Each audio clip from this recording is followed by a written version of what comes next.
This little video is about major chords and how to form them. We all know what major chords sound like.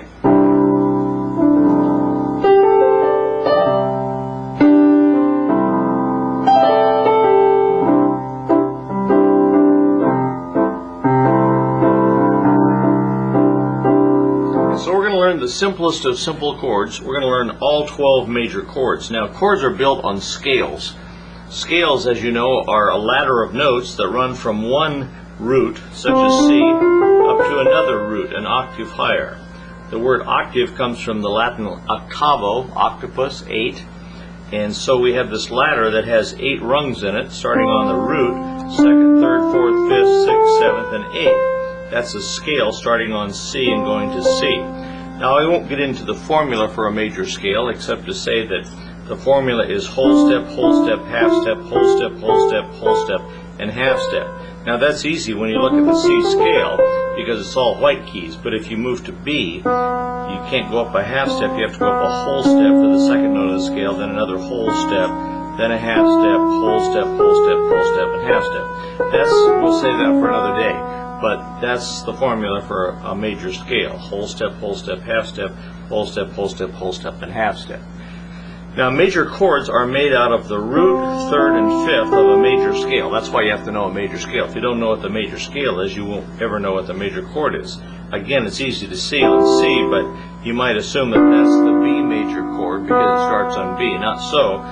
You have to play the root, 3rd, and 5th of the B scale, which goes like this, as we just demonstrated. If you want to play the root, 3rd, and 5th of the B flat scale, you'd have to know what the B flat scale is, and so on. So there's 12 different major chords because there's 12 roots on which we can build a chord. 1, 2, 3, 4, 5, 6, 7, 8, 9, 10, 11, 12. This is a duplication of that, of course. It's an octave higher. It's the same pitch, but an octave higher. Twice the vibration, in other words. Okay? So, let's learn the 3 major chords that are all white. First of all, C is all white, F is all white, and G is all white. Easy to remember. F, C, and G. F, C, G. The next 3 major chords are D, E, and A. You notice something alike about those? Sure, they have a black key in the center, don't they? That's the D major chord, that's the E major chord, and that's the A major chord. Okay, you're half done. You know half of the major chords already. C, F, and G are all white. D, E, and A have a black third, a black key that's a third.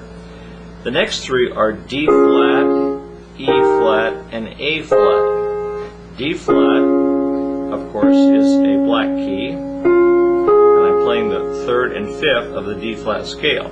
Again, if we wanted to be sure of that, we could go through the D flat scale, namely root, up a whole step, half step, whole step, half step, whole step, and then half step. Okay? So if I take the root, 3rd, and 5th of the D flat scale, I get the D flat chord. So the 3 chords that are shaped like this are D flat, E flat, and A flat. Notice instead of being white, black, black, they're black, white, white. I mean black, white, black. Black on the outside, white on the inside, whereas D, E, and A were white on the outside, black on the inside. Okay? Easy to remember. D flat, E flat, and A flat.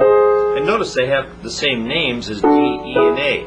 It's just D flat, E flat, and A flat. So now you know 75% of all the major chords, and we've only been doing this for 3 or 4 minutes, okay? And so let's cover the last now. The last 3 are kind of different. One is B, which we already looked at, which is white, black, black. The other is B flat, which is just the opposite. It's black, white, white. Instead of white, black, black, it's black, white, white. And the last major chord is G flat, which is all black. That's easy to remember. Incidentally, we could call it not only the G flat chord, but we could also call it the F sharp chord, because this note is enharmonic. It can be a sharp to F or a flat to G. The same thing is true of the D flat chord. I called it D flat, but it could be C sharp. This is C sharp major chord. This is either E flat or D sharp major chord. That's G flat or F sharp major chord. This is A flat or G sharp major chord. And this is either B flat major chord or A sharp major chord. Okay?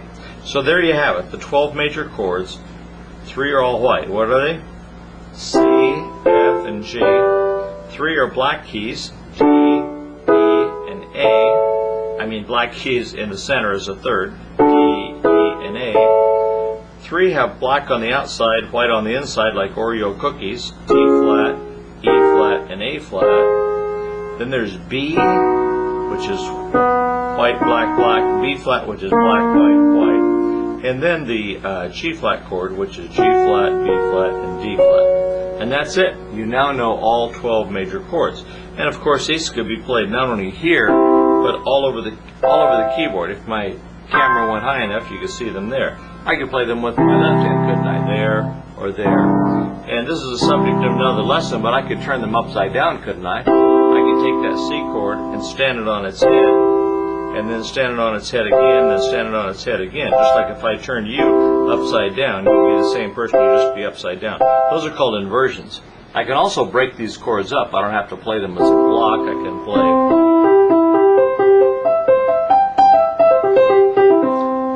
any permutation of those notes is the major chord named after that. So that's it for this little short lesson with the headless piano teacher. So thanks for being with me, and we'll see you again as we cover some other kind of chord.